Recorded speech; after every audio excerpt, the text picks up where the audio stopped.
This video is sponsored by SPO Digital Marketing. So, more details, contact WhatsApp.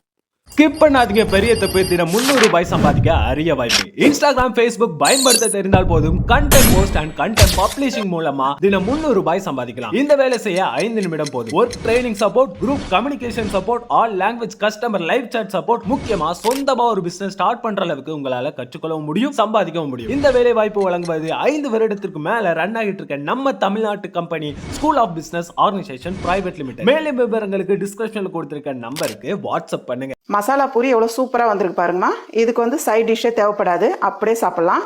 உங்களுக்கு suppose side dish தேவைப்பட்டால் நீங்கள் உருளைக்கிழங்கு மசாலா வச்சுக்கலாம். First மாவு பேசுறதுக்கு ஒரு பவுல் வச்சுக்கலாம். நான் வந்து 1 கப்பு கோதுமை மாவு எடுத்துருக்கேன், இதை சேர்த்துக்கலாம். 1/4 டீஸ்பூன் மிளகாய்த்தூள், 1/4 டீஸ்பூன் அளவுக்கு கரம் மசாலா, 1/4 டீஸ்பூன் அளவுக்கு மல்லித்தூள், ஒரு 3 சிட்டிக்கு அளவு ஜீரகத்தூள், ஒரு 3 சிட்டிக்கு அளவு மஞ்சத்தூள். இதெல்லாம் சேர்த்துட்டு கொஞ்சமாக ஓமம் வந்து இஷ்டப்பட்டா சேர்த்துக்குங்க, இல்லைன்னா விட்டுடலாம். ஓமம் சேர்த்துட்டு உள்ளங்கையில் வச்சு இப்படி தேய்ச்சிடுங்க, அப்போ தான் வந்து வாசனை ரொம்ப நல்லாயிருக்கும். இதை கூடவே சேர்த்துடலாம்.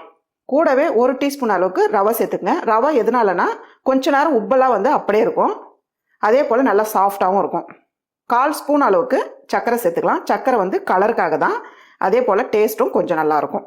சர்க்கரை வந்து தேவைப்பட்டால் சேர்த்துங்க, இல்லைன்னா விட்டுடலாம். தேவையான அளவு உப்பு, கூடவே 1 டீஸ்பூன் அளவுக்கு எண்ணெய் சேர்த்துடலாம். ஃபஸ்ட்டு இதெல்லாம் சேர்த்துட்டு நல்லா கலந்து விட்டுருங்க.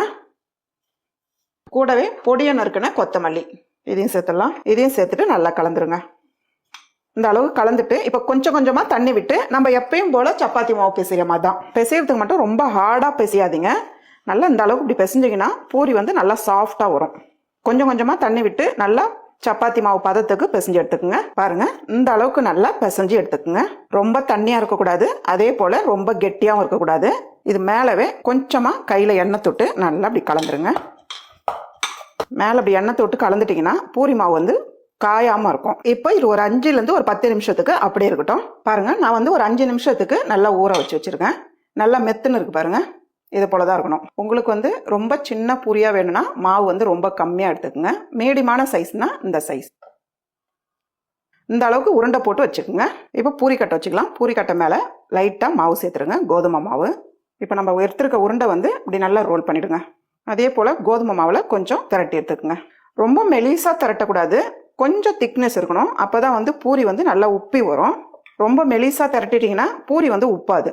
உங்களுக்கு இந்த ரவுண்டு வரலன்னா நீங்கள் வந்து திரட்டிட்டு ஒரு கப்பு ஒன்று எடுத்து மேலே வச்சு இப்படி நல்லா அழுத்திட்டிங்கன்னா நல்லா கட் ஆகிடும், எடுத்துடலாம். இந்த அளவுக்கு திக்கு இருக்கணும். ரொம்ப மெலிசாக இருந்ததுன்னா பூரி வந்து உப்பாது. இப்போ வந்து ஒரு பிளேட்டில் எடுத்து வச்சுக்கலாம். பூரி சுடுற அளவுக்கு ஒரு கடாயில் எண்ணெய் சேர்த்துட்டு எண்ணெய் வந்து நல்லா சூடாகணும். அடுப்பு தீ வந்து ஃபாஸ்ட்டாக வச்சு நல்லா சூடு பண்ணிவிட்டு பூரி போடுற டைமில் அடுப்பு தீ வந்து குறைச்சி மீடியமான அளவில் வச்சுடுங்க. பாருங்கம்மா, எண்ணெய் வந்து நல்லா சூடாகிருக்கு. இப்போ வந்து அடுப்பு தீ வந்து மீடியமான அளவில் குறைச்சிடுங்க. இப்போ இப்படி எண்ணெயில் சேர்க்கும் போது பார்த்து சேருங்க. இப்படி உப்பி வரும்போது எண்ணெய் வந்து இப்படி எடுத்து மேலே விடுங்க. பாருங்க, எவ்வளோ சூப்பராக உப்பி வருது பாருங்க. இப்போ வந்து திருப்பி விடுங்க. மசாலா பூரி எவ்வளோ சூப்பராக வந்திருக்கு பாருங்கம்மா. அவ்வளோதாம்மா, நல்ல ஒரு சூப்பரான மசாலா பூரி ரெடி.